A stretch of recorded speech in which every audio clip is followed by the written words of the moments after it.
So alright y'all, welcome to Chris.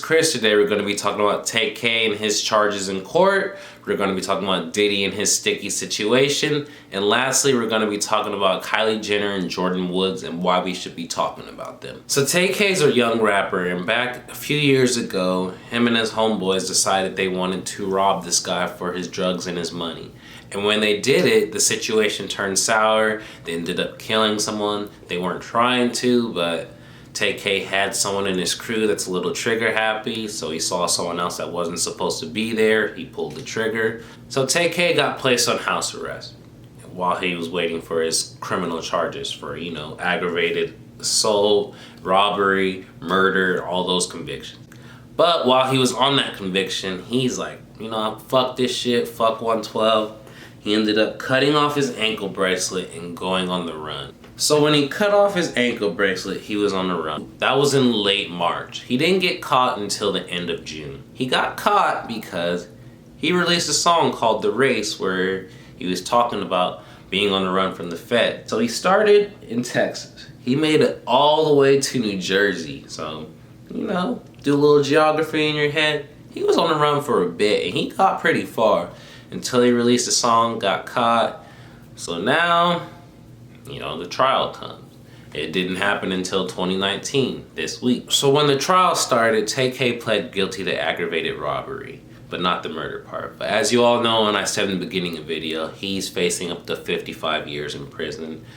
He has 4 sentences at one. They're all concurrent. He's not even eligible to parole for 27.5 years. That's not what I'm here to talk about. But while they were trying him in court, they played his song in the court to try him for his own crime. This made me sit back and think, because we have rappers like Tay-K and Bobby Shmurda that actually rap what they talk about. We all know a few rappers, whether it's fabrication, straight up lying, maybe it's a little bit hyperbole, but they're not telling the truth in their song.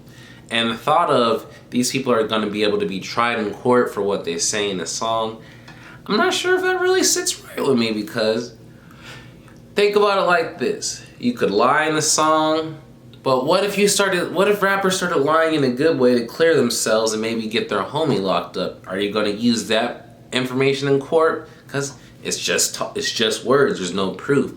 So it's a slippery slope, I feel like. So let me know in the comment section, do you feel like rappers should be able to be charged for their lyrics in court? Do you think it's too loosely fabricated that they could lie and get themselves off? And I'm not sure how I feel about it, because at the end of the day, we know what demographic they're targeting with this. So please let me know in the comment section how you feel about this. So the next headline I'm going to talk about isn't as murdery or as down, but it's pretty trifling. So we all know Diddy, bad boy. He has 6 kids, 3 daughters, 3 sons. One of his sons, Diddy's a good looking guy. He's had some good looking kids. His son dated a model. The model's name is Harvey, Steve Harvey's stepdaughter.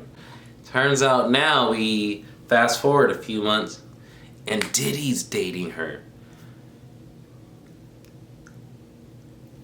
How are you going to date someone that dated your son? Now don't get me wrong, I've heard of women sleeping with 2 brothers or 2 siblings, but I've never heard of you dating her son and then dating his dad. I really don't know who's more foul in the situation. I don't know if Lori's more foul. I don't know if Diddy's more foul. Obviously, his son isn't.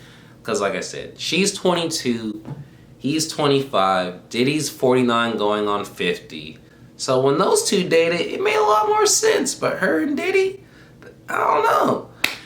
I really just is like, so was Diddy when he was talking to her, he's like, damn, I want to get at that one day. Or like, I just really want to know the thought process of Diddy, Lori, and when did it happen? Or should we not do this since I hooked up and dated your son?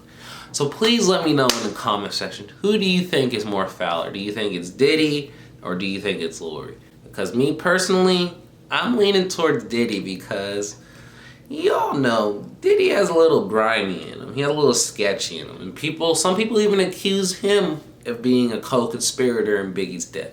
So I'm not sure I really trust Diddy. He has that snakish vibe, so I feel like he probably had something really big to do with it and probably initiated it. So let me know in the comment section how you guys feel. So you might be asking, why is Kylie Jenner unfollowing Jordyn Woods for dancing with James Harden news?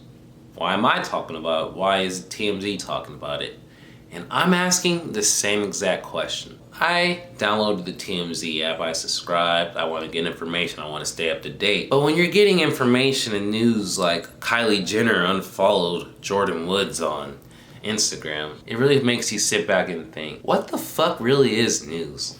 Like, when you really think about it, someone goes out of their way, goes on the Kardashian pages, looks at all of their followers, checks to see, does she still follow Jordyn Woods or does she still follow this? It's truly baffling, it's truly crazy how these people could do anything and it's headlining news. I just don't get what power they have over people. I mean, they have enough power to the fact that I'm talking about it. I just really wish this shit wasn't news. Why is this on TMZ? Why am I getting a headline sent to my phone about that? There's so much more important shit to be going on, and we spent doing every little last bit about the Kardashians, and I really hope we're at a point in a few years where this isn't headlining news and they're not headlining every single thing. I hate that part of news because there's important news, there's things that happen. Then you have shit like, oh, Kylie Jenner finally unfollows Jordyn Woods. I just can't fuck with that. So once again, let me know in the comment section, how do you guys feel about rappers being tried in court for their lyrics, whether positively or negatively they could be lying? How do you go around that slippery slope, especially with our already inept judicial system? And lastly, who was more fouler in that Diddy and Lori Harvey situation? Please, I want to hear that feedback. Don't forget to subscribe, turn on those notifications, share it with your friends if you like the video. This Chris, I'm out this motherfucker.